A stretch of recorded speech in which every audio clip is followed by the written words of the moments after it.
بسم اللہ الرحمن الرحیم۔ 3 قسم کے لوگ گناہ کر کے بھی بے گناہ ہوتے ہیں۔ ایک دفعہ حضرت علی رضی اللہ تعالیٰ عنہ مکہ کی گلیوں میں سے گزر رہے تھے کہ کچھ لوگ ایک عورت کو گھسیٹتے ہوئے لے جا رہے تھے۔ عورت خوف سے چلا رہی تھی لیکن لوگوں کو رحم نہیں آیا۔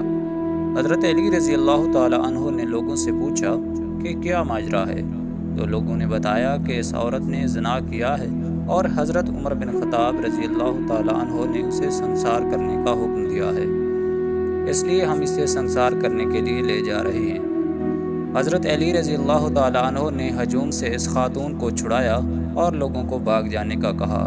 لوگ حضرت عمر بن خطاب رضی اللہ عنہ کے پاس آئے اور انہیں بتایا کہ آپ نے جس عورت کو سنسار کرنے کا حکم دیا تھا، حضرت علی رضی اللہ عنہ نے ہم سے اسے چھڑوا لیا اور ہمیں ڈانٹا اور بھاگ جانے کو کہا۔ حضرت عمر فاروق رضی اللہ تعالیٰ عنہ نے فرمایا کہ حضرت علی ضرور اس بارے میں جانتے ہوں گے، اس لیے انہوں نے ایسا کیا ہے۔ جب حضرت علی رضی اللہ عنہ تشریف لائے تو حضرت عمر فاروق نے مقدمہ ان کو پیش کیا اور مشورہ دریافت فرمایا۔ حضرت علی رضی اللہ عنہ نے فرمایا کہ اے عمر، کیا آپ کو یاد نہیں کہ حضور صلی اللہ علیہ وسلم نے فرمایا تھا کہ 3 طرح کے لوگ گناہ کر کے بھی بے گناہ ٹھہرتے ہیں، ان کے اعمال نہیں لکھے جاتے۔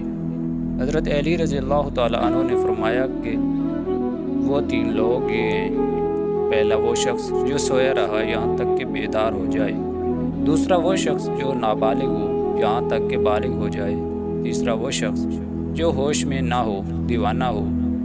حضرت علی رضی اللہ تعالیٰ عنہ نے فرمایا کہ میں نے دیکھا ہے کہ اس عورت کو کبھی کبھی دیوانہ بن کے دورے پڑتے ہیں۔